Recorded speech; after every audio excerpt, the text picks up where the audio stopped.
ربی بخیہ بن عاشر کا آپ لوگوں کے سامنے بیان پڑا تھا۔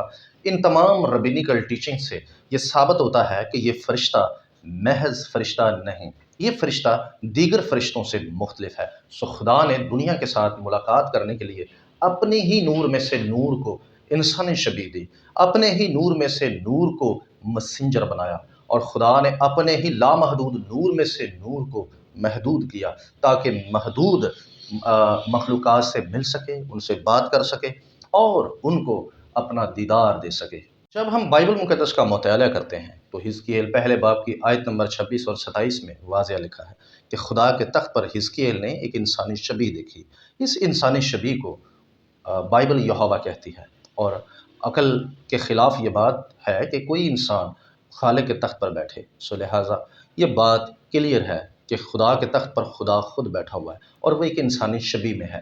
اب لامحدود خدا ایک محدود تخت پر کیسے بیٹھ سکتا ہے؟ بائبل واضح طور پر یہاں پر ایک شخص کو دکھاتی ہے، ایک انسان کو دکھاتی ہے، ایک نور کو، ایک جلال کو دکھاتی ہے، جس کو ربینیکل ٹیچنگ میں شقائنہ کہا گیا، اور بائبل نے اسے کیبود کہا، یعنی جلال کہا۔ بائبل مقدس واضح فرماتی ہے کہ اسی جلال کو بادل کا ستون، آگ کا ستون، شقائنہ، اور جیسا کہ میں نے اپنی سب سے پہلی ویڈیو میں آپ کو بتایا تھا کہ اسے کلمہ بھی کہا گیا ہے۔ سو لہٰذا یوحنا رسول نے اسے کلمے سے مخاطب کیا۔ سو بائبل فرماتی ہے کہ خدا لامحدود ہے، جیسا کہ میں نے آپ کو پہلے بھی بتایا ہے کہ ایک لامحدود خدا سے دنیا ملاقات نہیں کر سکتی۔ ایک لامحدود خدا محدود مخلوق کو بھی مل نہیں سکتا، کیونکہ اس میں کمی خالق میں نہیں بلکہ کمی مخلوق میں ہے، کیونکہ مخلوق محدود ہے۔ اس لیے خدا نے اپنے ہی نور کو محدود کیا اور اپنی مخلوق جو کہ محدود ہے اس سے ملاقات کی۔ یاد رہے کہ جیسا کہ میں پہلے بھی کہہ چکا ہوں کہ اس نور میں تقسیم، حصے، ذاتیں نہیں ہیں۔ خدا واحد ہے اور وہ وحد الشریک ہے، خداوند خدا جو ہر وقت اپنے لوگوں کے درمیان رہتا ہے، لیکن وہ لوگوں سے ملنے کے لیے اپنے ظہور کو اختیار کرتا ہے، جو کہ اس کا اپنا نور ہوتا ہے۔ سو خدا نے آسمان پر آسمانی مخلوقات کے سامنے اپنے ہی نور کو انسانی شبیہ دے کر ان پر خود کو ظاہر کیا اور ان سے بات کی۔ اب ہمارے لوگ لفظ مسنجر، فرشتہ، ملاک سے پریشان ہوتے ہیں یا اینجل سے پریشان ہوتے ہیں۔ اس اصطلاح کو لے کر یہ سوچتے ہیں کہ ایک خالق کو یہ اصطلاح کیسے دی جا سکتی ہے۔ سو بڑا واضح ہے، بائبل واضح طور پر، جیسا کہ میں پہلے بھی کہہ چکا ہوں کہ واضح طور پر بائبل کہتی ہے کہ کسی بھی مخلوق کی یا کسی بھی انسان کی یا کسی بھی ایسی مخلوقات کی خدا تک رسائی نہیں جو خلق ہوئی ہے۔ سو لہٰذا خدا تک پہنچنے کے لیے صرف اور صرف خدا ہی جو ہے وہ اس اختیار کو رکھتا ہے، یعنی کوئی مخلوق خدا تک نہیں پہنچ سکتی۔ سو لہٰذا خدا نے یہ اپنی قوم کے لیے، اپنے لوگوں کے لیے یہ حل نکالا کہ اس نے اپنے ہی نور کو اپنا مسنجر بنایا، اپنا درمیانی بنایا، اپنا سمجھ لیں کہ اپنا ایک پیغمبر بنایا، یا آپ کہہ سکتے ہیں کہ اسے میلاخ بنایا، تاکہ خدا کا پیغام خدا سے سن کر خدا کی بات ساری کائنات کے ساتھ کر سکے۔ سو لہٰذا یہ خدا کی ذات کا حصہ نہیں بلکہ خدا کی ذات ہے۔ سو عزیزو، یہ فرشتہ دراصل خدا کا نور ہے، اور اسی نور کو اس نے اپنا مسنجر کہا، میلاخ کہا، اور دراصل اسے ہی بائبل مقدس بعض جگہ پر یہوہ بھی کہتی ہے، جیسا کہ میں نے پچھلی ویڈیو میں بھی آپ لوگوں کو بعض جگہ پر یہ بہت سارے ریفرنس دیے تھے۔ اب آپ لوگوں کے سامنے پیدائش 16 باب سے جب ہم دیکھتے ہیں تو یہاں سے بھی میں آپ لوگوں کے سامنے ایک مدعا رکھتا ہوں۔ فرشتہ اس طرح بولتا ہے جیسے وہ خدا ہے، اور مزید یہ کہتا ہے کہ وہی ہے جس نے یشوع کی بدکاری کو دور کیا۔ پیدائش 16 باب میں خداوند کے فرشتے کے ساتھ ہاجرہ کی ملاقات میں کچھ ایسا ہی دیکھتے ہیں۔ ٹھیک ہے جی، ہاجرہ نے بھی جب اس فرشتے کو دیکھا تو وہ یقین کر چکی تھی کہ یہ خدا ہے، اسی لیے اس نے اس جگہ کا نام ایل روئی کا نام دیا، جس کا مطلب ہے خدا جو دیکھتا ہے۔ جب ہم زکریا کی کتاب اس کا 7 باب آیت نمبر 10 دیکھتے ہیں، 3 باب آیت نمبر 4 تا 6 دیکھتے ہیں، تو ہمیں پتہ چلتا ہے کہ یہ فرشتہ وہاں کہتا ہے کہ میں یشوع کاہن کی بدکاری کو دور کر دوں گا۔ یاد رہے، خدا کے علاوہ کوئی کسی کی بدکاری کو دور نہیں کر سکتا اور وہ گناہ معاف نہیں کر سکتا، لیکن اس فرشتے نے باقاعدہ خود کہا کہ میں اس کی بدکاری کو دور کر دوں گا۔ اس کے علاوہ قضات کی کتاب اس کا 6 باب آیت نمبر 22، 23 اور 24 جب ہم پڑھتے ہیں تو قوزات کی کتاب میں بھی جدون یہ فیصلہ کر چکا تھا کہ میں نے خدا کو دیکھا ہے۔ وہ یہ نہیں کہتا کہ میں نے کسی فرشتے کو صرف دیکھا ہے، وہ کہتا ہے کہ میں نے خدا کو دیکھا ہے۔ اب میں یقیناً مر جاؤں گا، لیکن وہ نہیں مرتے، کیونکہ خدا اپنے لوگوں پر جب اپنے ظہور کے ذریعے ظاہر ہوتا ہے تو انسان نہیں مرتا۔ جب خدا اپنے اصل جوہر میں کسی پر ظاہر ہوتا ہے، یعنی جو اس کا حقیقی جوہر ہے، تو انسان دیکھ کر زندہ نہیں رہ سکتا۔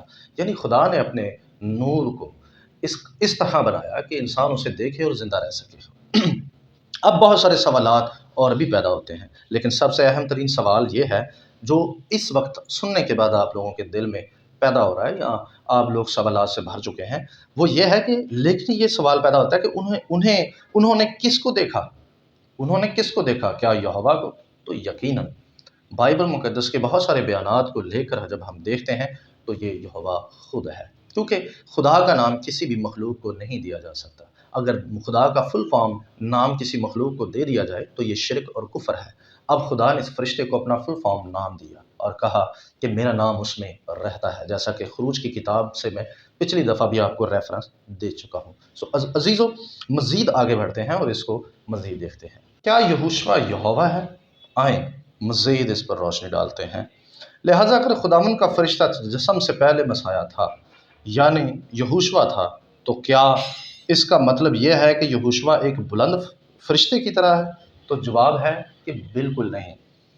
عبرانیوں کے مصنف نے اپنی کتاب کے پہلے 2 ابواب میں یہوشوا اور فرشتوں کے درمیان فرق کی وضاحت کی ہے۔ اگر آپ کو اس کے بارے میں کوئی شک ہے تو عبرانیوں پہلا باب اور 2 باب پڑھنے کی کوشش ضرور کریں۔ آپ کو بڑی وضاحت سے، اور میری گزارش ہے کہ سیاق و سباق کو نظر میں رکھیے گا اور لفظوں کو باغور پڑھیے گا، جس سے آپ کو واضح فرق نمایاں ہو جائے گا۔ یہوشوا ایک عام فرشتہ نہیں، بلکہ وہ مکمل طور پر عام فرشتوں سے ایک الگ وجود ہے۔ وہ الہی ہے، وہ یہوہ ہے۔ ہاللویہ۔ ہم دیکھتے ہیں کہ خدا کا فرشتہ بادل اور آگ کے ستون میں ظاہر ہوتا ہے، جس نے اسرائیل کی حفاظت کی اور اسے بیابان میں لے گیا۔ اس کے لیے دیکھیں خروج 19 باب آیت نمبر 14 تا 24 اور خروج 33 باب آیت نمبر 9 تا 10، گنتی 12 باب آیت نمبر 5 اور گنتی 14 باب آیت نمبر 14 اور استثنا 31 باب آیت نمبر 15۔ جب ہم یہ دیکھتے ہیں کہ بائبل مقدس نے اسی فرشتے کو آگ کا ستون، بادل کا ستون، اور ہم یہ بھی دیکھتے ہیں کہ اسے شکائنا بھی کہا گیا ہے۔ قبالہ ظہار میں اس کو 10 سفیروز سے مخاطب کیا گیا۔ قبالہ ظہار میں اسے ادام کادمون بھی کہا گیا۔ قبالہ ظہار میں اسی فرشتے کو قدیم آدم اور خدا کا ظہور بھی کہا گیا، اور بائبل میں سے آگ کا ستون، بادل کا ستون اور بھی بہت ساری اصطلاحات سے پکارا گیا۔ خدا کا فرشتہ، اور ربی راشی نے اسے میٹاٹرون کہا، اور ربی بخیہ بن عاشر نے بھی اسے میٹاٹرون کہا، اور یسایہ نے بھی اسے، ربی یسایہ جو 13ویں صدی کے ربی ہیں، انہوں نے بھی اسے میٹاٹرون کہا، جو کہ خدا کے مسنجر کے طور پر کام کرتا ہے۔ خروج 3 باب کی آیت نمبر 2 تا 6 میں مصر سے رہائی کی مہم جوئی کے آغاز میں جلتی ہوئی جھاڑی میں ہی اس کی الوہیت کی شناخت کو واضح کیا گیا ہے، یا اس کو الہی ثابت کیا گیا ہے۔ خروج 3 باب آیت نمبر 2 میں یوں لکھا ہوا ہے کہ یہ خداوند کا فرشتہ جناب موسیٰ پر ظاہر ہوا، اور اس نے اپنے بارے میں بتاتے ہوئے کچھ یوں فرمایا۔ میں آپ لوگوں کے سامنے خروج 3 باب کی آیت نمبر 4، 5 اور 6 پڑھ دیتا ہوں۔ لکھا ہے جب خداوند نے دیکھا کہ وہ دیکھنے کو کترا کرا رہا ہے تو خدا نے اسے جھاڑی میں سے پکارا اور کہا، اے موسیٰ، اے موسیٰ۔ اس نے کہا، میں حاضر ہوں۔ تب اس نے کہا، ادھر پاس مت آ، اپنے پاؤں سے جوتا اتار، کیونکہ جس جگہ تو کھڑا ہے وہ مقدس زمین ہے۔ پھر اس نے کہا کہ میں تیرے باپ کا خدا، یعنی ابراہیم کا خدا، اسحاق کا خدا اور یعقوب کا خدا ہوں۔ موسیٰ نے اپنا منہ چھپایا کیونکہ وہ خدا پر نظر کرنے سے ڈرتا تھا۔ جناب موسیٰ نے اس پیراگراف کو اس انداز سے لکھا ہے جس سے یہ ثابت ہوتا ہے کہ جناب موسیٰ نے اسی فرشتے کو خدا پکارا۔ یاد رہے کہ اس جھاڑی میں جب ہم دیکھتے ہیں تو خروج کی کتاب 3 باب میں یہ بتایا گیا ہے، سٹارٹ میں 2 آیت میں، کہ یہ خدا کا فرشتہ ہے، جبکہ پورے پیراگراف کو پڑھنے کے بعد ہمیں پتہ چلتا ہے، جیسا کہ کچھ اصطلاحات ایسی ہیں، جب خدا نے دیکھا، ٹھیک ہے جی، حالانکہ اب یہ نہیں لکھا کہ جب فرشتے نے دیکھا، لکھا جب خدا نے دیکھا۔ پھر لکھا ہے اسی فرشتے نے کہا میں تیرے باپ ابراہیم، یعقوب اور اسحاق کا خدا ہوں۔ پھر وہ کہتا ہے کہ میں جناب موسیٰ کہتا ہے کہ میں خدا پر نظر کرنے سے ڈرا اور اس نے اپنا منہ چھپایا، کیونکہ وہ خدا سے ڈرتا تھا، یہ نہیں لکھا فرشتے سے۔ سو لہٰذا یہ ساری باتیں یہ ثابت کرتی ہیں کہ یہ فرشتہ کوئی مخلوق نہیں ہے، اور یہ اصل میں ایک ایسا ظہور ہے جو کہ خدا کے پیغام کو ہم تک، یعنی لامحدود خدا کے پیغام کو محدود مخلوق تک پہنچاتا ہے۔ بائبل ہمیں یہ بتاتی ہے کہ اگر ہم نے خدا کو دیکھا تو ہم مر جائیں گے۔ یہ الفاظ یہوہ خدا کے اپنے ہیں، تم میرا چہرہ نہیں دیکھ سکتے کیونکہ انسان مجھے دیکھ کر زندہ نہیں رہ سکتا۔ اس کے لیے دیکھیں خروج 33 باب آیت نمبر 20۔ لہٰذا ہم اپنے مسیح یہوشوا کی بدولت خدا کے جلال سے محروم نہیں ہوتے۔ وہ خدا کے جلال سے محروم ہوتے ہیں جو مسیح سے محروم ہوتے ہیں۔ وہ ہمارے غیر فانی اور لامحدود خدا کا چہرہ ہے۔ ہمارا مسیح ہمارا نجات دہندہ ہے۔ اس نے ہماری بدکاری کو دور کیا، ہمیں تمام گناہوں سے پاک کیا اور ہمیں راست بازی کا لباس دیا تاکہ ہم اپنے مقدس خدا کے سامنے کھڑے ہو کر زندگی گزار سکیں۔ عزیزو، کلسیوں پہلے باب کی آیت نمبر 15 میں واضح لکھا ہوا ہے، وہ اندیکھے خدا کی صورت اور مخلوقات سے پہلے ہے، یعنی پلوٹا ہے مخلوقات کا۔ عزیزو، بائبل مقدس واضح طور پر کہتی ہے کہ عہد عتیق کے اندر جو خداوند کا فرشتہ شکائن، جلال، بادل کا ستون، آگ کا ستون، یہاں وہ اس تخت پر بیٹھا ہوا شخص یہ یہوشوا ہے۔ ہاللویہ، بارک ہاشم۔ عزیزو، اگر آپ کا کوئی اس پر سوال ہے تو آپ کمنٹ میں ضرور کر سکتے ہیں، اور اپنی رائے سے ہمیں ضرور جو ہے آگاہ کریں اور فیڈ بیک ضرور دیں۔